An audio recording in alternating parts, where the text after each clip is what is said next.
My husband left his empire to me.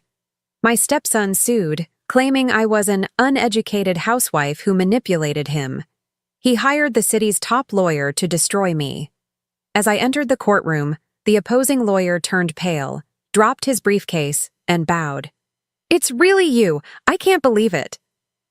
Stepson had no idea who I truly was. "I'm glad to have you here. Follow my story until the end and comment the city you're watching from, so I can see how far my story has reached. My name is Marcia.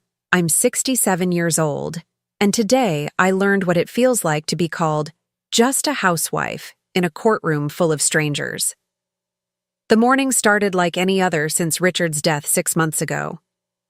I made my coffee in the same ceramic mug he bought me for our 15th anniversary, sat at the kitchen table where we'd shared 20 years of breakfasts, and tried to pretend the silence didn't suffocate me.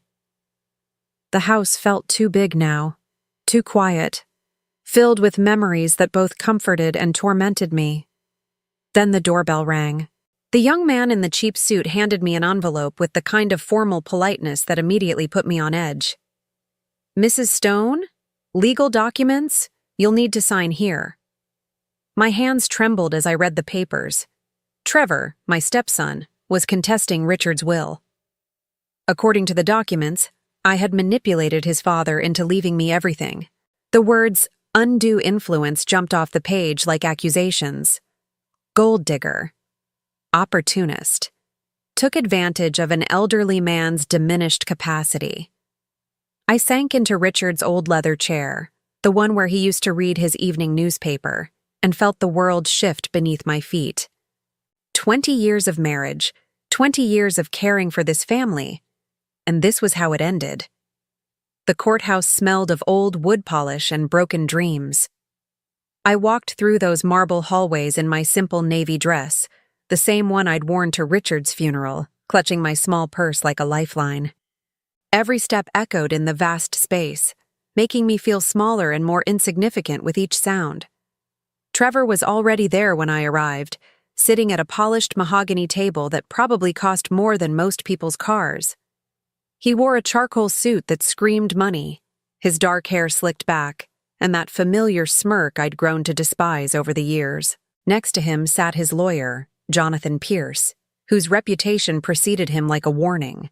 $300 an hour, they said. The best money could buy. I had no lawyer. I couldn't afford one, not really. Not without dipping into the inheritance that Trevor was trying to steal from me. "All rise," the bailiff announced, and Judge Hamilton entered the courtroom. He was younger than I expected, maybe 55, with graying temples and the kind of serious expression that comes from years of listening to people's worst moments. The proceedings began with Jonathan Pierce's opening statement. His voice was smooth, practiced, the kind that could make lies sound like gospel truth. "Your Honor, we're here today because an innocent man's final wishes have been perverted by a calculating woman who saw opportunity in an aging widower's loneliness." I felt the blood drain from my face. Around me, the few spectators in the courtroom murmured their disapproval. Pierce continued, painting me as a predator who'd swooped in to steal from Richard's real family. "Mrs. Stone," he said, my name dripping with disdain, "married the deceased after a suspiciously brief courtship. She has no children of her own, no career to speak of, no independent source of income. She was, by all accounts, nothing more than a housewife entirely dependent on my client's father for financial support." Trevor leaned back in his chair, that same arrogant expression he'd worn since he was 12 years old, and I'd first married his father.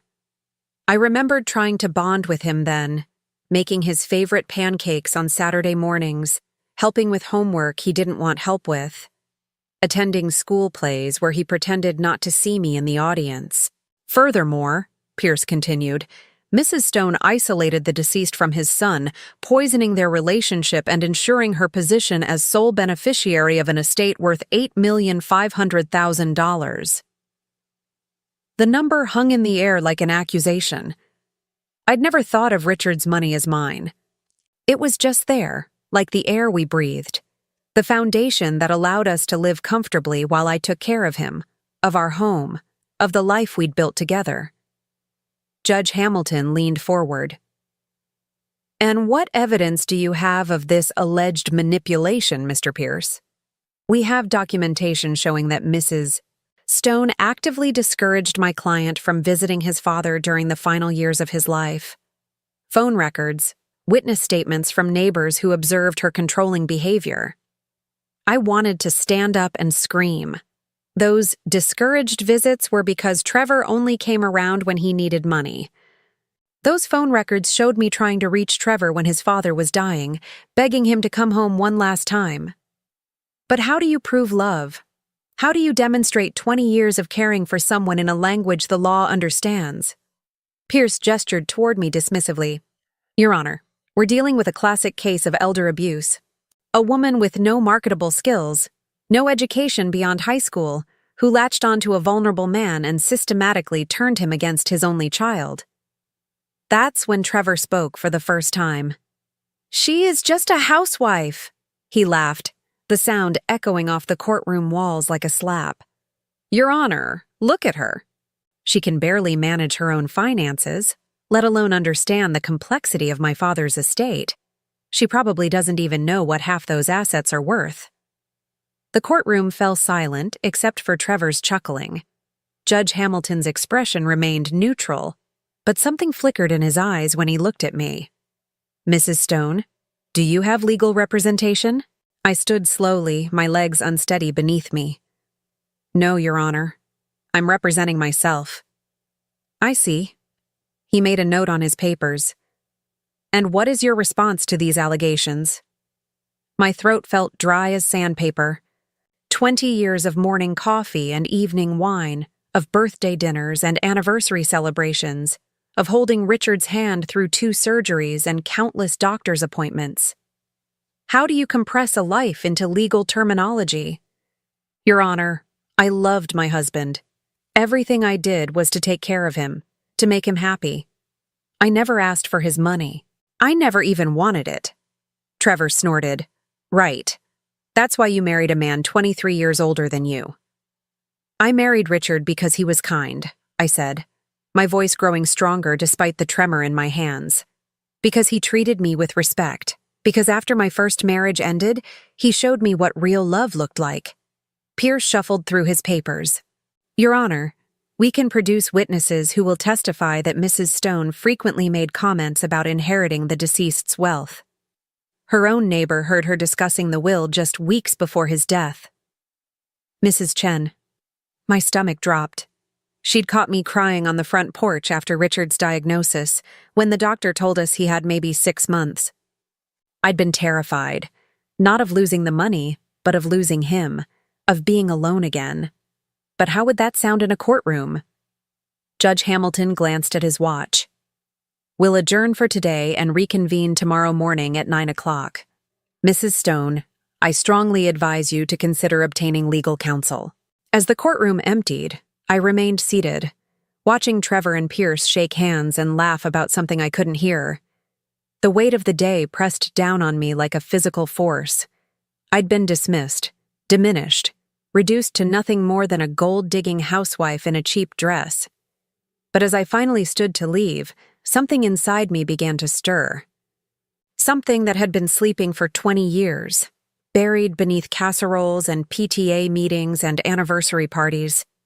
Something that remembered who I used to be before I became Richard's wife. Trevor thought he knew me. Pierce thought he could destroy me with a few well-placed accusations. They had no idea who they were really dealing with. That evening, I sat in Richard's study surrounded by the ghosts of our life together. The walls were lined with law books, his collection from his days as a corporate attorney, and photographs from our travels. Venice, Paris, the cabin in Vermont where we spent our last anniversary. Everything felt fragile now, as if Trevor's accusations had the power to erase 20 years of happiness. I poured myself a glass of the Merlot Richard had been saving for a special occasion that never came, and tried to make sense of what had happened in that courtroom. The way Trevor had looked at me, like I was something dirty he'd stepped in. The way Pierce had dismissed me as if I were nothing.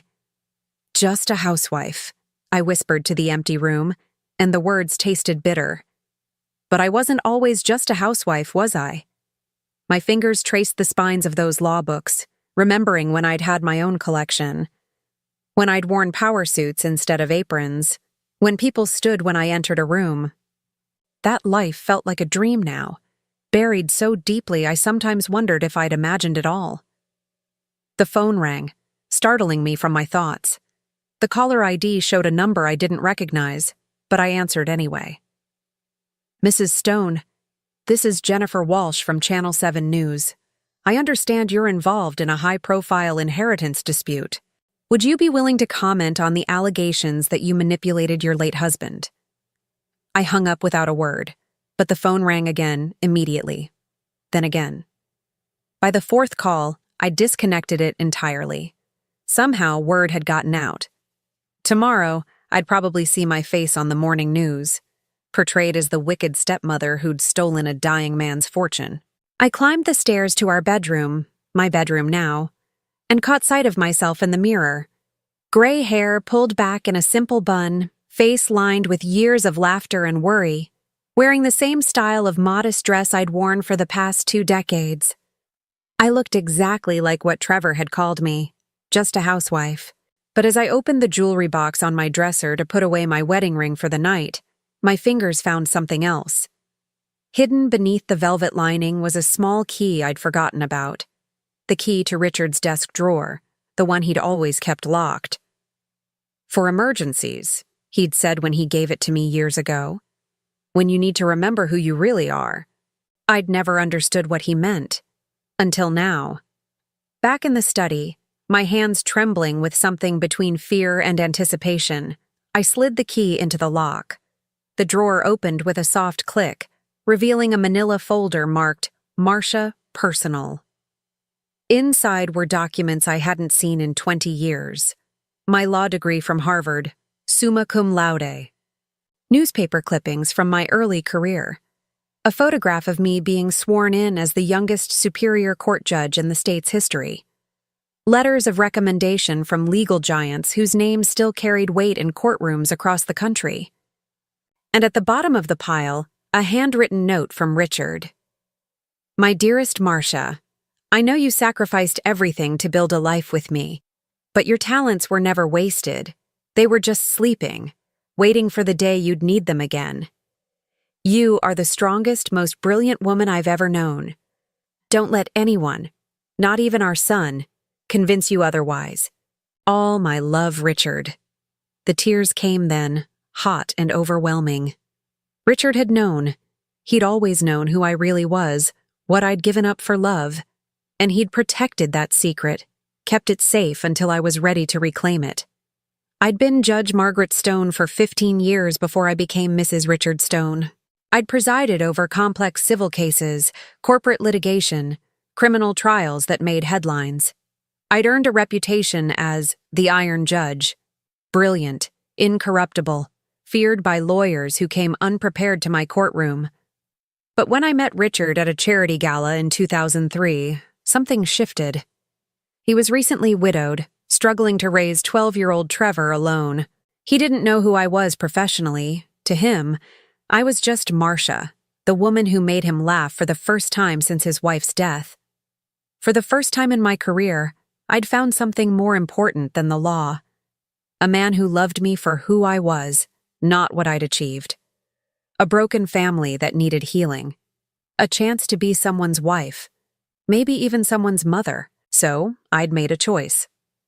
I took early retirement, citing burnout, and quietly stepped away from the legal world that had defined me for so long.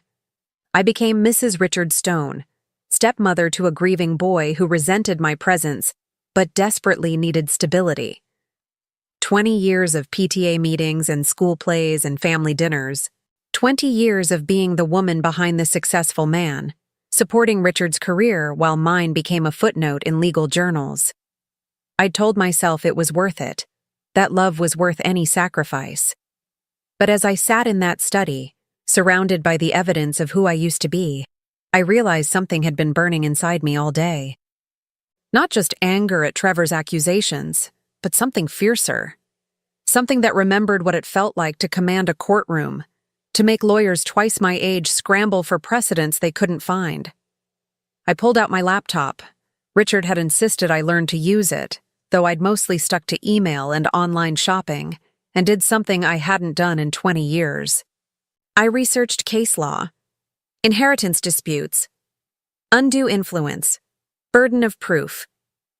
My fingers moved across the keyboard with muscle memory I didn't know I still possessed, navigating legal databases like I'd never left. The law had changed in some ways over the past 2 decades, but the fundamentals remained the same. And Trevor's case? It was weaker than tissue paper. Pierce was relying on emotional manipulation and circumstantial evidence. He had no proof of coercion, no documentation of diminished capacity, no witnesses to any actual wrongdoing. What he had was a grieving son's resentment and a jury's potential sympathy for a young man who felt cheated out of his inheritance. But sympathy doesn't win cases. Evidence does. And I was beginning to remember exactly how to find it. I spent the rest of the night in that study, reading through Richard's papers with eyes that hadn't seen them in 20 years, not as a wife, but as a lawyer. The will was ironclad, witnessed and notarized properly. Richard's medical records showed no signs of dementia or cognitive decline. His financial advisor had detailed notes about their discussions regarding the inheritance, including Richard's specific concerns about Trevor's spending habits and lack of responsibility. More importantly, I found Richard's private journal from his final months. Page after page of entries expressing his love for me, his gratitude for our life together, and his growing disappointment in Trevor's behavior. The last entry, dated just a week before his death, made me catch my breath. Marcia doesn't know I've seen her old courtroom photos, hidden in that box in the closet. She thinks she gave up everything for me, but she has no idea how proud I am of what she accomplished. If anything happens to me, I know Trevor will try to hurt her. He's never forgiven her for taking his mother's place in my heart. But my Marcia is stronger than she knows. She's forgotten what she's capable of, but I haven't. She's going to surprise everyone. I closed the journal and looked around the study with new eyes. This wasn't just Richard's space. It had been mine too, long before I'd ever met him. And tomorrow, when I walked back into that courtroom, I wouldn't be walking in as just a housewife. I would be walking in as Judge Margaret Stone. Trevor thought he could intimidate me with his expensive lawyer and his accusations. He thought I was nothing more than the woman who'd cooked his dinner and washed his clothes for 20 years. He was about to learn how wrong he'd been about everything. The second day in court arrived with a crispness that matched my newfound resolve. I dressed carefully that morning, choosing the same navy dress from the day before, but this time I carried myself differently. My spine was straighter, my steps more measured. I was still playing the role of the grieving housewife, but underneath, something had awakened. Trevor and Pierce were already at their table when I arrived, deep in conversation over stacks of papers. Pierce looked confident, almost bored, like a man who'd already won. Trevor wore that same smirk, occasionally glancing my way as if I were an amusing sideshow. Judge Hamilton entered promptly at 9 o'clock, and I noticed something I'd missed yesterday. The way he carried himself, the careful precision of his movements. He reminded me of the young attorneys who used to appear in my courtroom, the ones who'd studied every case precedent and still trembled when they stood to speak.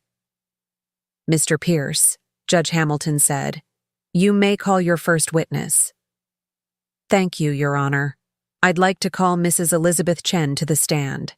My stomach clenched as my neighbor took the oath. Mrs. Chen had lived next door for 8 years, always polite but distant. I'd helped her with groceries after her hip surgery, brought her soup when she had the flu. But as she settled into the witness chair, she wouldn't meet my eyes. Pierce approached her with the practiced ease of a predator who'd cornered his prey. "Mrs.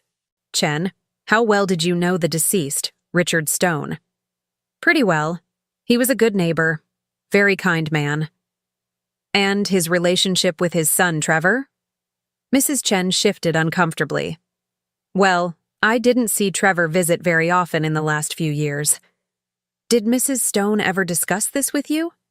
Sometimes. Her voice was barely above a whisper. She seemed frustrated by it. Pierce nodded encouragingly. Can you tell the court about a specific conversation you had with Mrs. Stone regarding the inheritance? My heart hammered against my ribs. I knew what was coming. It was about 2 months before Richard died. I found her crying on her front porch.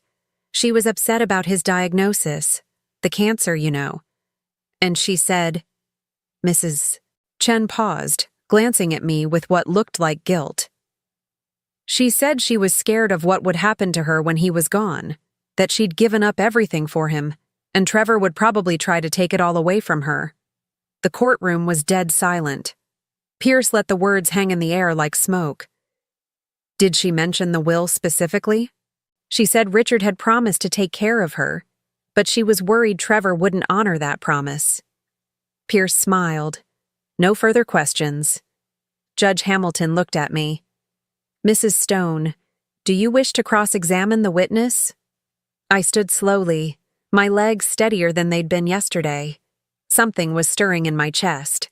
Not panic, but calculation. Yes, Your Honor. I approached Mrs. Chen, noting how she flinched slightly. Poor woman. She had no idea she was about to become my first piece of evidence that things weren't what they seemed. Mrs. Chen, you testified that I was crying on my porch when we had this conversation. Can you tell the court why I was crying? She blinked, clearly not expecting this question. Because Richard was dying? Specifically, what had I just learned that day? Pierce started to object, but Judge Hamilton waved him off. I'll allow it. Mrs. Chen looked confused. The doctor had told you both that morning that the treatments weren't working, that he had maybe 6 weeks left. 6 weeks, I repeated, letting the words settle. Mrs. Chen, in your opinion, was I crying because my husband was dying, or because I was worried about money? Because he was dying, she said immediately, then looked stricken as she realized what she'd admitted. And when I mentioned being scared of what would happen when he was gone, did I say I was scared of being poor? Or did I say I was scared of being alone? Mrs. Chen's voice was barely audible. You said you were scared of being alone, that you didn't know how to live without him. I nodded. Thank you, Mrs. Chen. No further questions. As she left the witness stand, I caught Judge Hamilton watching me with renewed interest. There had been something in my questioning, a precision, a control, that didn't match the image of a helpless housewife. Pierce called 2 more witnesses, Richard's banker, who testified about the large sums of money Richard had moved around in his final months, and a former colleague who claimed Richard had seemed confused during their last conversation. But with each witness, I grew more confident. The banker admitted under my cross-examination that Richard had been reorganizing his finances to make them easier for me to manage after his death. A thoughtful gesture, not evidence of manipulation. The colleague conceded that Richard's confusion was actually frustration with his former law firm's handling of a client's case. By lunch break, I could see doubt creeping into Pierce's expression. Trevor, however, remained smugly confident. You're doing better than expected, Judge Hamilton said quietly as we prepared to recess. But I have to ask, Mrs. Stone, what's your full legal name? The question hit me like electricity. I'm sorry, Your Honor. For the court records, your full legal name. My mouth went dry.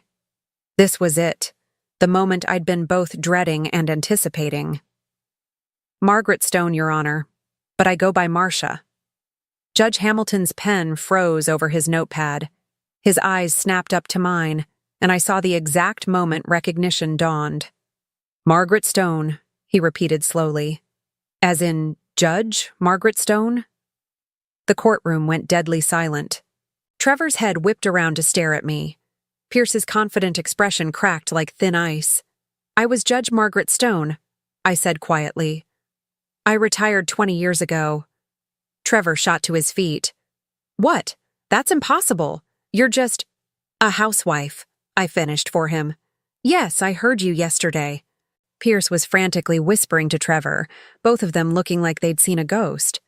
Judge Hamilton was staring at me with something approaching awe. Your Honor, Pierce said, his voice strained. This is the first we're hearing of any legal background. We request time to— To what? Judge Hamilton's voice was sharp. To research the woman you've been calling an uneducated gold digger? Mr. Pierce, did you not investigate the background of the opposing party? Pierce's face had gone pale. We conducted standard background checks, Your Honor. There was no indication of any legal career. Because I took my husband's name and retired from public life, I said simply. But my bar membership is still active. I've kept up with continuing education requirements.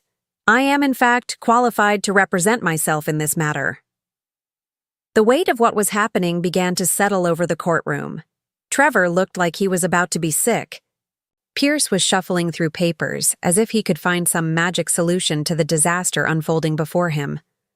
But Judge Hamilton was looking at me with the kind of respect I hadn't seen in 20 years.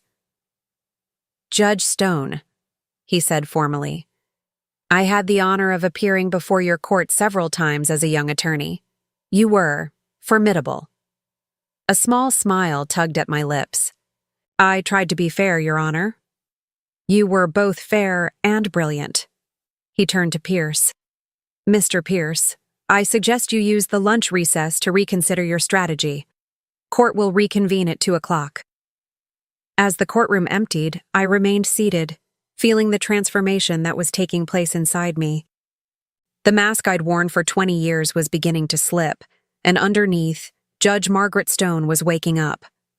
Trevor approached my table, his face twisted with rage and confusion. This is impossible.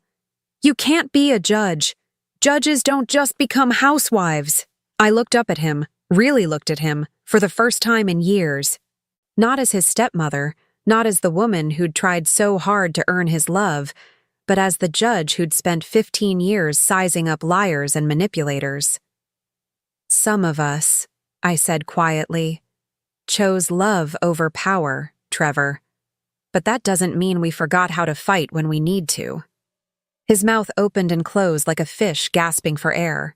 Behind him, Pierce was making frantic phone calls, probably trying to figure out how badly they'd just miscalculated. As I gathered my things to leave for lunch, I felt lighter than I had in months. The grief was still there. I would always miss Richard. But underneath it was something I'd thought was gone forever. The thrill of the hunt. The satisfaction of watching a weak case crumble under scrutiny. Judge Margaret Stone was back, and she was ready for war. The afternoon session felt different from the moment I walked back into that courtroom. Word had spread during the lunch break. I could see it in the way people looked at me, in the hushed conversations that stopped when I passed. The local legal community was small, and apparently, the return of Judge Margaret Stone was news. Trevor sat slumped in his chair like a deflated balloon. Pierce kept glancing at me with the expression of a man who'd just realized he'd brought a knife to a gunfight. But it was Judge Hamilton's demeanor that had changed most dramatically. Where yesterday he'd looked at me with polite sympathy, now there was something approaching deference in his eyes. Before we proceed, Judge Hamilton said once court was in session, I want to address what was revealed this morning. Mrs. Stone, I need to ask, are you planning to continue representing yourself or will you be seeking counsel? I stood, and for the first time in 20 years, I felt the full weight of my professional authority settle around my shoulders like a familiar coat. I will continue representing myself, Your Honor. I believe I'm adequately qualified. A ripple of quiet laughter went through the courtroom. Judge Hamilton's lips twitched. I think that's safe to say. Mr. Pierce, do you wish to continue with your case as planned? Pierce looked like he wanted to disappear into the floor, but he nodded. Yes, Your Honor. I'd like to call Trevor Stone to the stand. This would be interesting. I'd watched Trevor lie to his father, to teachers, to girlfriends, and to himself for 20 years. But he'd never been cross-examined by someone who'd spent 15 years spotting deception from the bench. Trevor took the oath with all the swagger he could muster, but I could see the nervousness in the way he kept glancing at me. Pierce led him through his testimony carefully. The distant relationship with his father, the sudden marriage to a much younger woman, the isolation he claimed to have experienced. "In your opinion," Pierce asked, "did Mrs. Stone deliberately interfere with your relationship with your father?" "Absolutely," Trevor said, his confidence returning as he warmed to his favorite subject, himself. "She was always there, always hovering, making it clear I wasn't welcome in my own father's house." "Can you give the court a specific example?" Trevor's eyes lit up. "Last Christmas, I came to visit for 3 days, and she made sure every minute was scheduled with her activities. Shopping, dinner parties with her friends, holiday movies she wanted to watch. When I tried to have a private conversation with my dad, she'd always interrupt with something that supposedly couldn't wait." Pierce nodded sympathetically. "How did this make you feel?" "Like she was deliberately keeping me from my father. Like she was afraid of what he might say if we were alone together." It was a compelling story, delivered with just the right amount of wounded emotion. If I'd still been the grieving housewife from yesterday morning, it might have devastated me. But I wasn't her anymore. "Mr. Pierce," Judge Hamilton said, "your witness." I stood and approached Trevor with measured steps. He tried to maintain his confident expression, but I could see the first cracks forming. "Trevor," I said, my voice carrying the authority I'd forgotten I possessed, "you testified that you came to visit your father last Christmas for 3 days. Is that correct?" "Yes. And before that visit, when was the last time you'd seen your father?" Trevor shifted in his seat. "I don't remember exactly." "Let me help refresh your memory." I pulled out a document from the folder I'd compiled the night before. "According to your father's calendar, which he kept meticulously, your last visit before Christmas was 14 months earlier. Does that sound accurate?" "Maybe. We talked on the phone."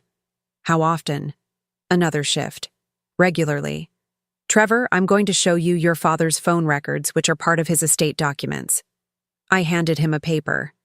"Can you tell the court how many times you called your father in the 6 months before his death?" He stared at the paper, his face flushing. These might not be complete." "They are complete, Trevor. The answer is 3 times. 3 calls in 6 months, each lasting less than 10 minutes. Does that match your definition of regularly?" Pierce was on his feet. "Objection, Your Honor. Mrs. Stone is testifying rather than questioning." "Sustained," Judge Hamilton said, but there was no disapproval in his voice. "Please rephrase, Mrs. Stone." I smiled slightly. It had been 20 years, but the rhythm of courtroom combat was coming back to me like riding a bicycle. "Trevor, based on these phone records, would you say you were in close, regular contact with your father?" "We had a complicated relationship," he said defensively. "Indeed. Now you testified that I scheduled activities to prevent you from having private conversations with your father. Do you recall what those activities were?" "Shopping, dinner parties, movies." "Specifically, Trevor, what shopping?" He looked confused. "I don't remember." "The shopping was for your father's medications, which required a special trip to a pharmacy 30 miles away because they were the only ones who could compound his pain medication properly. The dinner parties were actually one dinner party, a surprise celebration for your father's 70th birthday, which you'd forgotten about until I reminded you. And the movies were films from the 1940s that your father loved but could barely hear without the volume turned up extremely loud. Were you aware that your father had severe hearing loss in his final months?" Trevor's mouth opened and closed. No. "So when you interpreted my presence during your conversations as interference, is it possible I was actually helping your father hear what you were saying?" The courtroom was completely silent now. I could see the jurors. Yes, we'd somehow ended up with a jury trial, Pierce's mistake, leaning forward with interest. "And Trevor," I continued, my voice softening just slightly. You mentioned being made to feel unwelcome in your father's house. When you arrived for that Christmas visit, where did you sleep? In my old room. The room I'd spent 3 weeks preparing for your visit? The one where I'd hung your high school baseball trophies and put out fresh flowers and your favorite snacks. His face was bright red now. I don't remember. Let me ask you directly, Trevor. In all the years I was married to your father, did I ever, even once, ask you not to visit? Did I ever tell you that you weren't welcome? No, but did I ever refuse to cook your favorite meals when you came home? No. Did I ever fail to include you in family photographs, holiday celebrations, or important events? No. His voice was barely audible. Trevor, is it possible that your feelings about our relationship had more to do with your grief over your mother's death than with anything I actually did or didn't do? Pierce shot to his feet again. Objection. Mrs. Stone is not qualified to make psychological evaluations. I turned to Judge Hamilton with the ghost of a smile. Withdrawn, Your Honor. I'll rephrase. Trevor, when you were 12 years old and I first married your father, what did you call me? Trevor looked like he wanted to disappear. I don't remember. You called me the replacement, I said quietly. And later, when your father asked you to try to be kinder to me, you said, and I quote, "She'll never be my real mom, so why should I pretend to like her?" And the silence in the courtroom was deafening. I could see tears in several jurors' eyes. Trevor, I'm not trying to humiliate you, but I need this court to understand that I spent 20 years trying to earn your love, not trying to steal your father's. I never asked him to choose between us. I simply asked him to let me love you both. Trevor was crying now, ugly, gasping sobs that shook his whole body. You don't understand, he choked out. He loved you more than he ever loved me, more than he loved my mother. I could see it every time he looked at you. And there it was, the truth that had been festering for 20 years. Trevor, I said gently, love isn't a finite resource. Your father's love for me didn't diminish his love for you. It just made our family bigger. Judge Hamilton was watching this exchange with something approaching wonder. Pierce looked like he wanted to crawl under his table and disappear. But Trevor, you're not here because you miss your father or because you feel unloved. You're here because you want his money. So let me ask you one final question. In the week before your father died, when I called you 6 times begging you to come say goodbye, why didn't you come? Trevor's sobs intensified. I was busy. I had work. You were in Las Vegas, Trevor, with your girlfriend, gambling with money your father had given you the month before for your rent. Pierce was frantically shuffling papers, probably looking for some way to object, but what could he say? These were facts, documented and verifiable.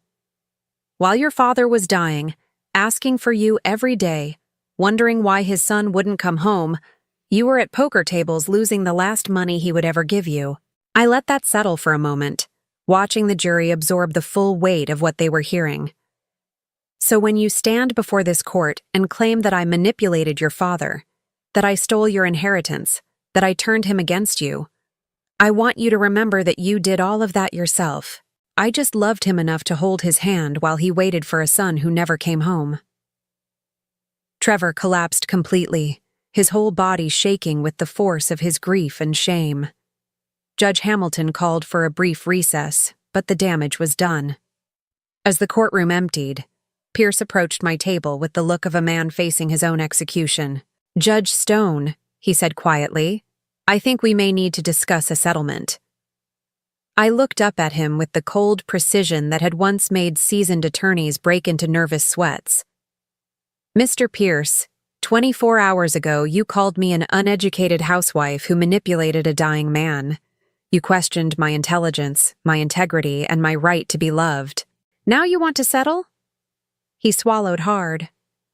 Perhaps we were overzealous in our initial approach. Perhaps, I agreed. But I'm not interested in settling anymore. I'm interested in justice. and I'm very, very good at getting it."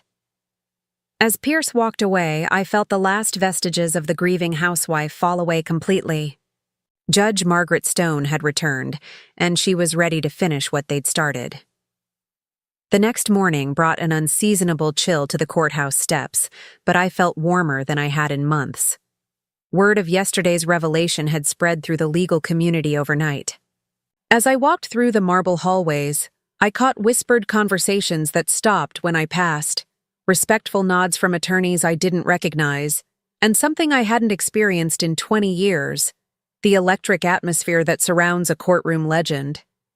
Trevor looked haggard when I entered the courtroom, his expensive suit wrinkled, dark circles under his eyes suggesting he'd spent the night wrestling with demons he'd kept buried for 2 decades. Pierce sat beside him like a man attending his own funeral, frantically scribbling notes on a yellow legal pad that seemed to offer no salvation. Judge Hamilton entered with the bearing of someone who knew he was about to witness legal history. "Ladies and gentlemen," he said, "before we continue, I want to address the elephant in the room. Yesterday we learned that Mrs. Stone is actually retired Superior Court Judge Margaret Stone, known throughout the legal community for her brilliant jurisprudence and uncompromising integrity. Mr. Pierce, do you wish to make any motions before we proceed?" Pierce stood slowly, his earlier arrogance replaced by something resembling humility. "Your Honor, we move to dismiss all charges of manipulation and undue influence. We acknowledge that we may have been overzealous in our initial assessment of Mrs. Stone's character and capabilities." I felt a cold smile tugging at my lips. 24 hours ago, this would have been victory enough. But something had changed during the long night I'd spent preparing for this moment. This wasn't just about the inheritance anymore. It was about justice for every woman who'd ever been dismissed, diminished, or called just a housewife. I stood before Pierce could sit down. "Your Honor, I object to the dismissal." Judge Hamilton raised an eyebrow. "Mrs. Stone, the plaintiff is attempting to withdraw their case in your favor. You're objecting to winning?" "I'm objecting to settling for less than the full truth, Your Honor. Mr. Pierce and his client have made serious allegations about my character, my competence, and my fitness to inherit my late husband's estate. I believe this court, and the public record, deserves to hear all the evidence before we conclude these proceedings." I could see understanding dawning in Judge Hamilton's eyes. He'd been a young attorney when I was on the bench, and he remembered my reputation for thorough, uncompromising justice. "Very well," he said. "Mrs. Stone, you may present your case." I had spent the entire night preparing for this moment, and I was ready. "Your Honor, I call Richard Stone to testify." A murmur rippled through the courtroom. Pierce shot to his feet. "Objection, the witness is deceased." "Not Richard Stone himself, Mr. Pierce." Richard Stone's voice, preserved in video testimony he recorded 3 months before his death, specifically in case his will was ever contested. The silence that followed was deafening. Trevor's face went white as I approached the bailiff with a tablet containing the video file I'd found hidden in Richard's computer files the night before. "Your Honor," I said, "my husband was a meticulous man who understood human nature better than most. He knew that his son might challenge this will, and he wanted his own voice to speak from beyond the grave." The courtroom's attention focused on the large screen as Richard's face appeared, gaunt from his illness but his eyes still sharp with intelligence and determination. "My name is Richard Stone," his recorded voice began, "and I am of sound mind and body as I record this on March 15th, 2024. I am creating this testimony because I fear that after my death, my son Trevor will attempt to contest my will and vilify my beloved wife Marcia in the process." Trevor slumped in his chair as his father's voice filled the courtroom with an authority that death couldn't diminish. "Let me be clear about several things.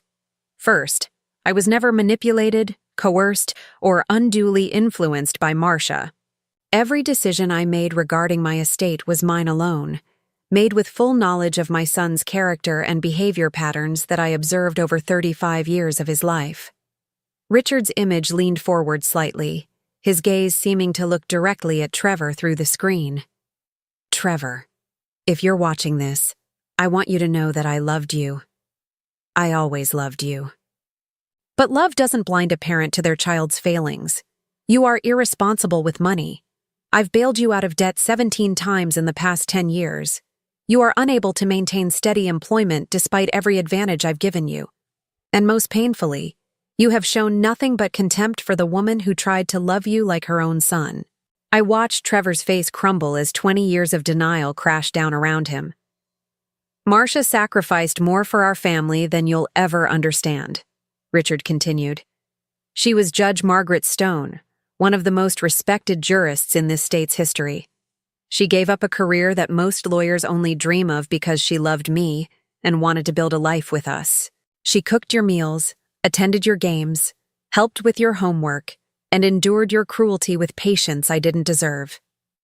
The courtroom was completely silent, except for the soft sound of Trevor's weeping. I am leaving my estate to Marcia, not because she manipulated me, but because she earned it through 20 years of unwavering devotion.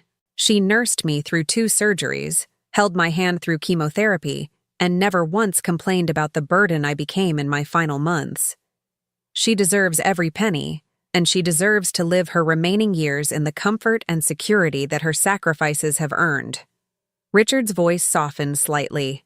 Trevor, I pray that someday you'll understand that your anger toward Marcia was never really about her. It was about losing your mother and being afraid to let anyone else love you. But that's not Marcia's fault, and it's not her responsibility to pay for your inability to heal.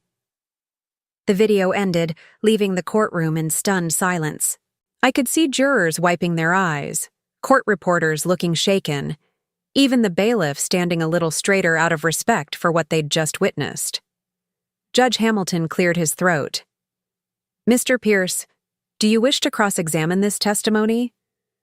Pierce looked like he'd aged 10 years in the span of 20 minutes. No, Your Honor, no questions. Mrs. Stone, do you have additional evidence to present? I moved to my table and lifted a thick folder I'd compiled during my sleepless night. Yes, Your Honor. I have documentation showing that Trevor Stone has borrowed approximately $137,000 from his father over the past 15 years, none of which has been repaid.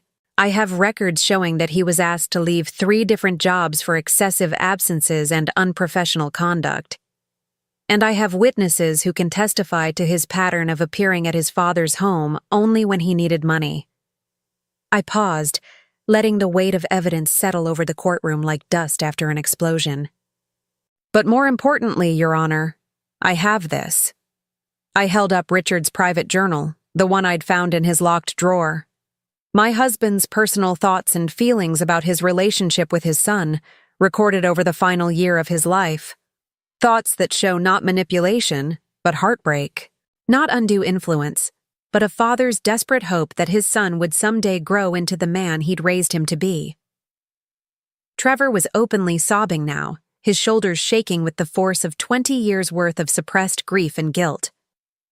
Your Honor, I said, my voice carrying the authority of both my legal training and my personal pain. This case was never about money.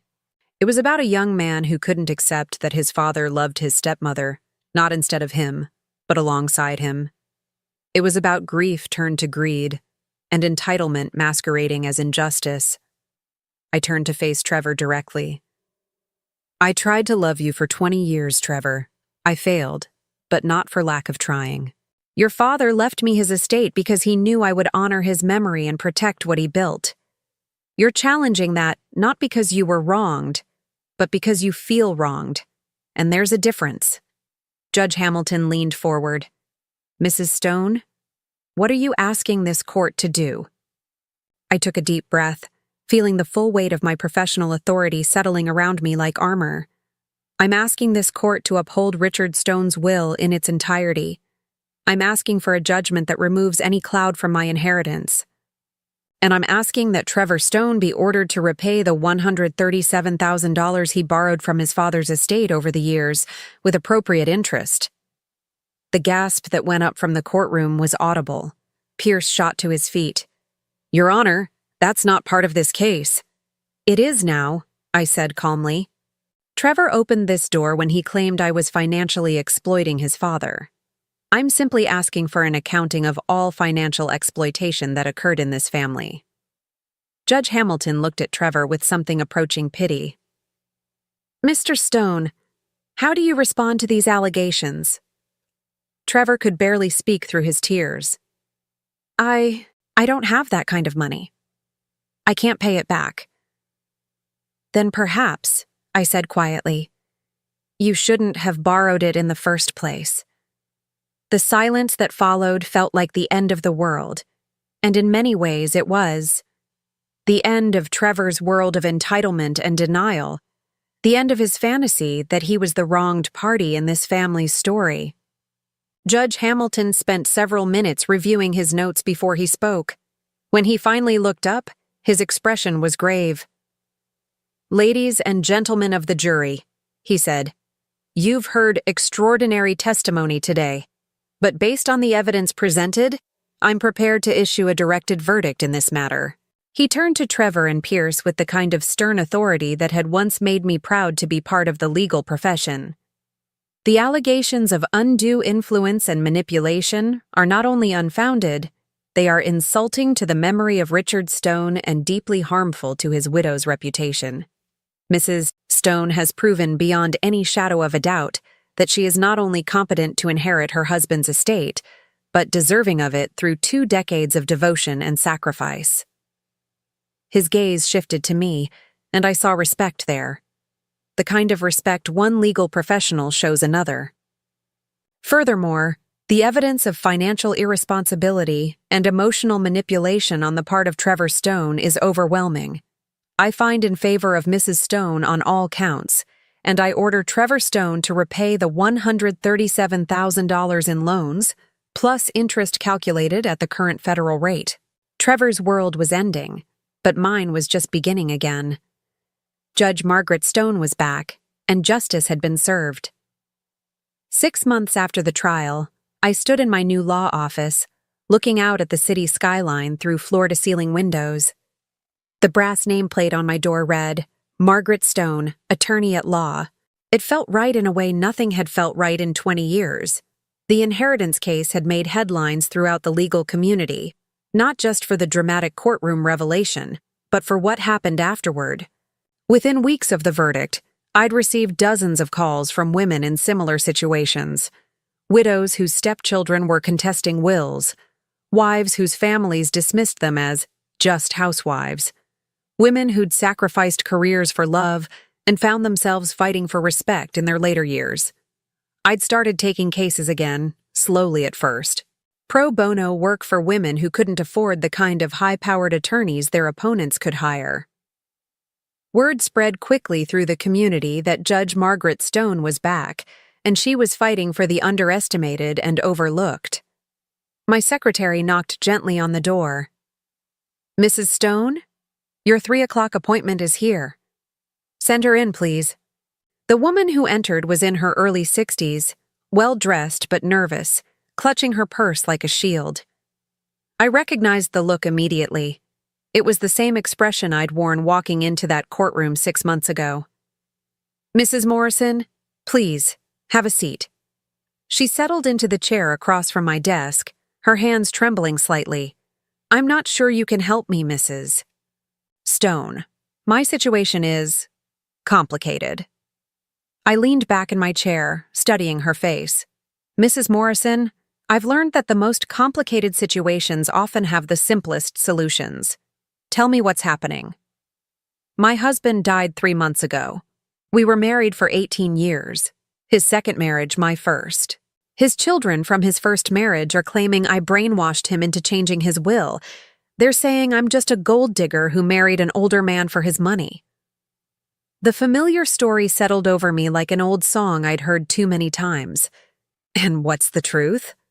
She looked up at me with eyes full of pain. The truth is that I gave up my nursing career when his first wife died and he needed help raising his teenage daughters. I spent 15 years trying to be a mother to girls who hated me for not being their biological mother. I nursed him through diabetes, through heart surgery, through depression after his business failed. And now they want to paint me as some kind of predator. I nodded, making notes on a yellow legal pad. Do you have documentation of your contributions to the household? Financial records? Medical records? Anything that shows your involvement in his care? I kept everything. Receipts, medical appointments, bank statements showing my nursing salary going toward household expenses. I even have letters he wrote to me about how grateful he was for my sacrifices. I smiled, feeling the familiar thrill of a winnable case. Mrs. Morrison, I think we're going to get along very well. As she left an hour later, armed with a legal strategy and renewed confidence, I reflected on how much my life had changed. The grief over Richard's death was still there. It probably always would be, but it no longer defined me. I'd found purpose again, a reason to get up each morning that went beyond just surviving. My phone buzzed with a text message. The caller ID made my stomach tighten. Trevor. Can we talk? I've been thinking about what you said in court. I stared at the message for a long time before responding. Coffee. Tomorrow at 10. Brewster's on 5th Street. The next morning, I arrived at the coffee shop early and chose a table near the window where I could watch for Trevor's approach. When he finally appeared, I was struck by how different he looked. Gone was the arrogant swagger, the expensive suit, the smirk that had infuriated me for 20 years. He looked older, humbled, like a man who'd been forced to confront some uncomfortable truths about himself. He spotted me and approached hesitantly, as if unsure of his welcome. Marcia, thank you for agreeing to see me. I gestured to the chair across from me. Sit down, Trevor. He ordered coffee, and we sat in uncomfortable silence until it arrived. Finally, he cleared his throat. I owe you an apology, more than an apology. I owe you. I don't know what I owe you. I studied his face, looking for signs of manipulation or ulterior motive. What I saw instead was genuine remorse, and something I'd never seen from him before. Humility. You don't owe me anything, Trevor. Your father already paid all the debts that mattered. He winced. That video he made, watching it, hearing him talk about me like that, it was like seeing myself through someone else's eyes for the first time. And what did you see? He stared into his coffee cup. A spoiled, entitled brat who threw away 20 years of trying to earn love I never deserved in the first place. I felt something shift in my chest. Not forgiveness exactly, but something softer than the anger I'd carried for so long. Trevor, you were 12 years old when I married your father. 12-year-olds don't know how to process grief or how to make room for new people in their hearts. I never expected you to love me immediately. But I never tried, he said, his voice breaking.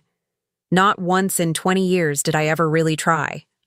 And the worst part is, I can see now that you never stopped trying with me.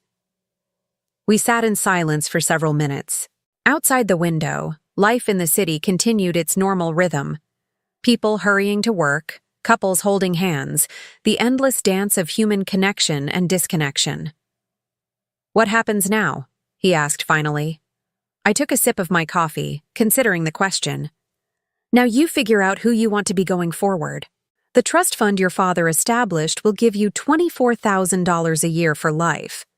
It's not enough to live extravagantly, but it's enough to supplement a reasonable income while you find your way. He nodded. I got a job. Nothing fancy. Bookkeeping for a small accounting firm. But it's honest work, and they don't know about the trust fund or the lawsuit or any of it. I'm just Trevor Stone, the guy who shows up on time and does his job. Something in his tone told me this was significant progress. How does that feel? Terrifying and liberating. I've never had to be responsible for myself before. Dad was always there to bail me out, and I knew it. Even when I was angry at him, I knew he'd never really let me fail completely. I found myself genuinely curious about this version of Trevor, the one who wasn't performing arrogance or entitlement. And now? Now I have to succeed or fail on my own merits. It's the first time in my life I've ever really tried to earn something instead of just expecting it to be given to me. We talked for another hour, carefully navigating 20 years of hurt and misunderstanding. It wasn't forgiveness. That would take time if it came at all. But it was a beginning. A recognition that we were both different people than we'd been in that courtroom 6 months ago. As we prepared to leave, Trevor hesitated. Marcia, there's something else. I've been going to therapy, trying to understand why I was so angry for so long. And I realized something. I waited. I wasn't angry at you for taking Dad's love away from me. I was angry at you for showing me what real love looked like and realizing I'd never learned how to give it. The words hit me like a physical blow. After 20 years of believing Trevor hated me, the truth was somehow more devastating. He'd been afraid of me. Trevor, I watched you take care of him when he was sick.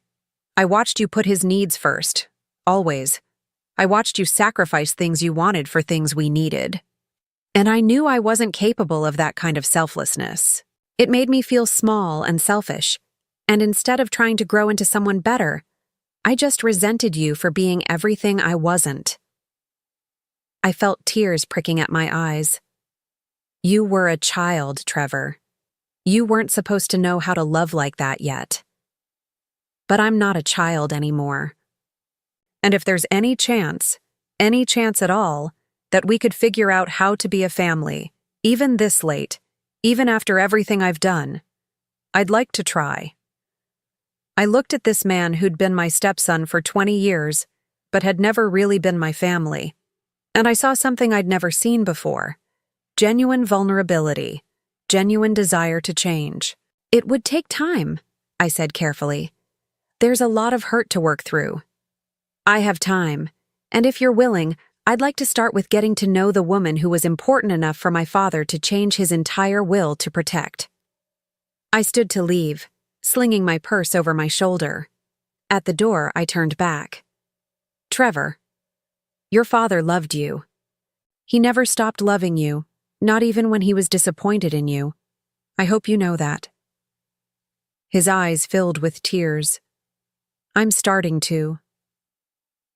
6 months later, I stood in the same courtroom where everything had changed, this time representing a 72-year-old woman whose stepchildren were trying to have her declared incompetent. The opposing counsel was young, cocky, clearly believing this would be an easy victory against an elderly widow. They had no idea who they were dealing with. As I rose to deliver my opening statement, I felt the full weight of my authority, my experience, and my purpose settle around me like armor. I was Judge Margaret Stone, attorney at law, protector of the underestimated and defender of the dismissed. And I was exactly where I belonged. Your Honor, ladies and gentlemen of the jury, I began, my voice carrying the confidence of a woman who'd found her way back to herself. This case is about more than an inheritance. It's about a society that assumes a woman's worth diminishes with age, that believes a widow's grief makes her an easy target for exploitation. I paused, letting my eyes sweep across the courtroom. Today, we're going to prove them wrong. Behind me, in the gallery, sat Mrs. Morrison, whose case I'd won 3 months earlier. Next to her was Mrs. Chen, the neighbor who'd testified against me but had later become one of my strongest advocates. And in the back row, wearing a simple suit and looking nervous but proud, sat Trevor. My family. Not the one I'd been born into or married into, but the one I'd built through battle, through loss, through the decision to stop hiding who I really was. The phoenix had risen from the ashes, and she was ready to fight. Now I'm curious about you who listened to my story. What would you do if you were in my place? Have you ever been through something similar? Comment below, and meanwhile, I'm leaving on the final screen 2 other stories that are channel favorites, and they will definitely surprise you. Thank you for watching until here.